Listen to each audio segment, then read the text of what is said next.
तो कल हम लोगों ने पढ़ा था समानुपात के अंतर्गत अनुलोम समानुपात। एक बार फिर उसको दोहरा देते हैं कि अगर मान लीजिए दो राशियां हैं और उन दोनों राशियों में समान अनुपात है, दो राशियां हैं और दोनों राशियों में समान अनुपात है और उसी प्रकार से उसी अनुपात में एक जगह, जैसे मैंने इन्हें बताया था चीनी और पानी का घोल, अगर मान लीजिए एक जगह अनुपात है A अनुपात B और दूसरी जगह अनुपात है C अनुपात D और इन दोनों के बीच समान अनुपात है। इसको मैंने बताया था कल कि अगर उनका रेशियो अनुपात समान होता है तब उसको समानुपात कहा जाता है। दो बर्तन में घोल हम लोगों ने बनाया था चीनी और पानी का, और इसमें चीनी पानी का बनाया था और दोनों का अनुपात क्या था? बराबर था।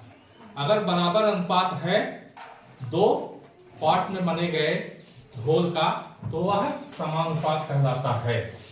दो भिन्न भिन्न राशियों का अगर अनुपात समान है तो वह समानुपात कहलाता है। ऐसी दशा में यह होता है हमारा मध्य पद। इसको बताया था, इसको आंतरिक पद भी बोला जाता है, इसको बोलते हैं हम बाह्य पद। क्या बोलते हैं? बाह्य पद। अब अगर मध्य पद का गुणनखंड हम करें, गुणनफल लें, जैसे B गुणे C, यह बाह्य पद के A गुणे D के गुणनफल के बराबर होता है। यह हमारा सूत्र निकल कर सामने आया कि मध्य पदों का गुणनफल बाह्य पदों के गुणनफल के बराबर होता है। और ऐसे कंडीशन में इसमें से कोई एक राशि अगर विलुप्त है तो दूसरी राशि को हम ज्ञात कर सकते हैं। कोई एक राशि, एग्जाम्पल के तौर पे मान लो, इसी को हम एक उदाहरण द्वारा समझा देते हैं। मान लीजिए यह अनुपात है, यह अनुपात है, ठीक, यह अनुपात है, यहीं पर मान लीजिए दो समानुपात हैं, तो हम समानुपात पर प्रश्न देख रहे थे कि इस प्रकार का प्रश्न पूछा जाता है, मध्य पदों का गुणनफल बाह्य पदों के गुणनफल के बराबर होता है।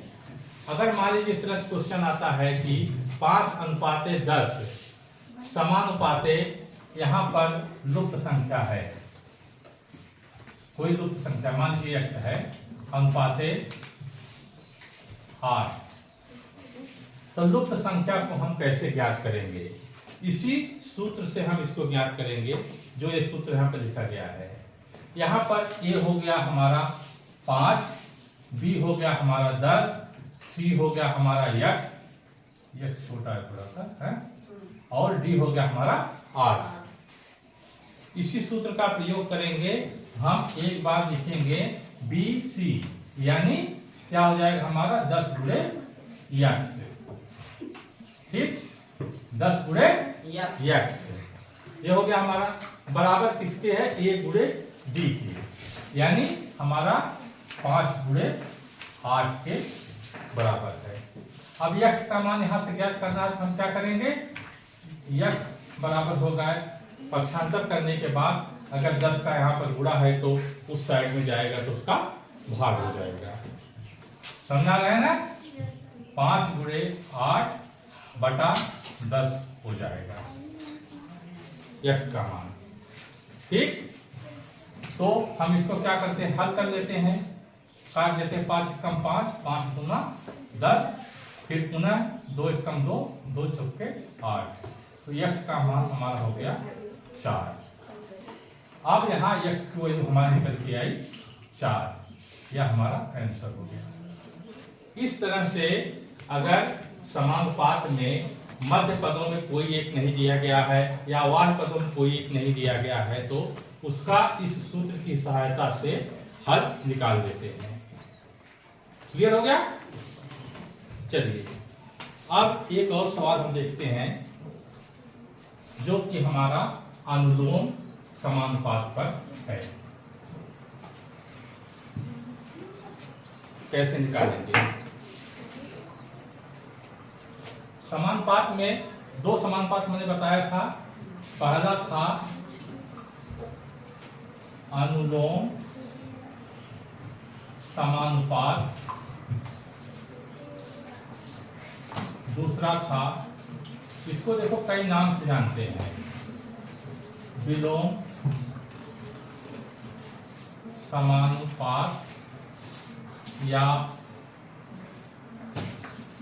प्रतिलोम समानुपात या व्युत्क्रम समानुपात भी कहते हैं। व्युत्क्रम समानुपात उल्टा होता है ऐसा, ठीक है ना। यह इसके इतने नाम होते हैं। मेन चीज का उसका रिवर्स होता है। जैसे अनुलोम समानुपात में एक राशि बढ़ती है तो दूसरी राशि भी बढ़ती चली जाती है। हमने बताया था ना, कलम की संख्या और उसका मूल्य। दो कलम का मूल्य अगर 10 रुपए है तो 4 कलम का मूल्य कितना हो जाएगा? 20 रुपए। तो एक बढ़ रहा है तो दूसरा भी बढ़ रहा है, तो वहां पर यह अनुलोम समानुपात होता है। जब एक बढ़ेगा और दूसरा घटेगा तो वहां पर हम विलोम समानुपात होगा। इसको हम अगले चैप्टर में अगले कॉलम से पढ़ाएंगे। पहले हम अनुलोम समानुपात पर क्वेश्चन देख लेते हैं, प्रश्न कैसे आता है इसका।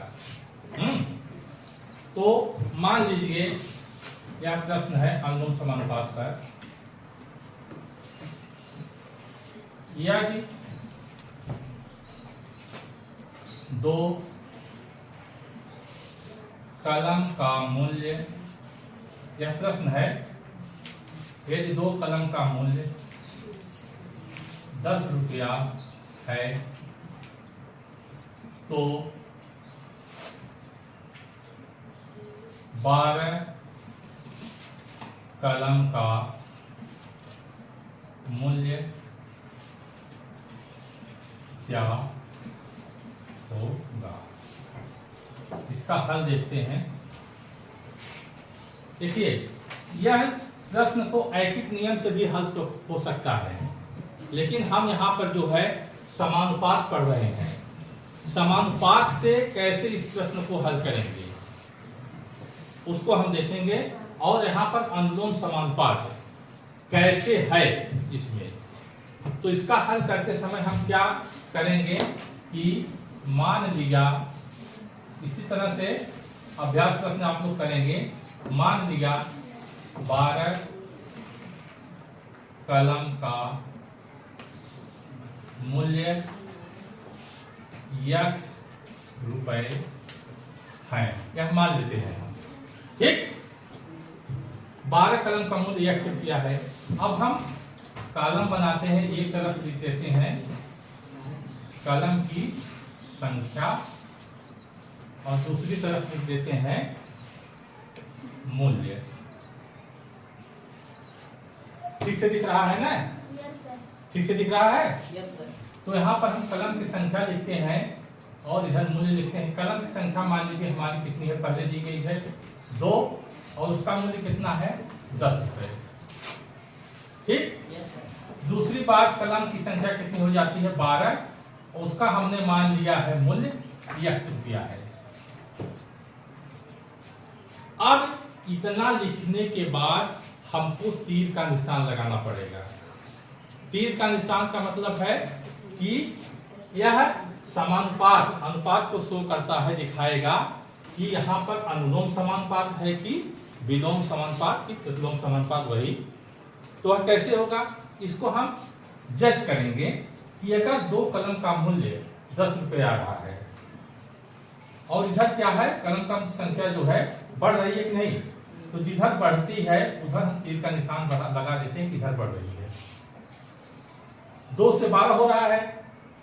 अब इधर थोड़ा सा हम लोग आकलन करते हैं कि अगर कलम का मूल्य 2 कलम का मूल्य 10 रुपया है 2 कलम का मूल्य कितना है?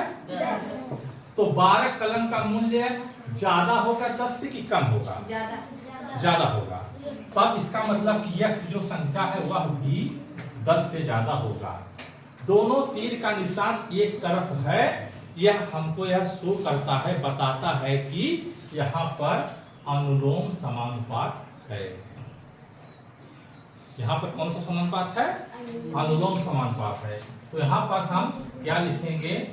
अतः यहाँ अनुलोम समानुपात है। अब यह करके हम लिखेंगे 2:12 समानुपाते, यही होता है ना, 10:x हुआ 2:12, यानी इसको हम इस तरह से भी लिख सकते हैं, या 2/12 बराबर 10/x। इसको हल करने के लिए हम क्या करते हैं? तिर्यक पूरा करते हैं। 2 का x में करेंगे, 2x बराबर 12 का पूरा करेंगे 10 में, फिर हमारा यहाँ से या x का मान निकालेंगे तो 12 × 10/2 हो जाएगा। 2 को काट से 2 कम 2 तो 5 10, फिर x का मान हमारा यहाँ से आ जाएगा 12 × 5 7। यही हमारा उत्तर हुआ कि x जो आएगा वह 60 आएगा, यही आंसर आएगा। यानी 12 कलम का मूल्य हमारे 60 रुपया, यह 12 कलम का मूल्य आएगा, यही आंसर हो गया। इस तरह से अभ्यास प्रश्न आप लोग करेंगे। अगर नहीं आता है तो उसको हमसे पूछेंगे। कल के कालांश में हम लोग विलोम समानुपात पर चर्चा करेंगे। ठीक।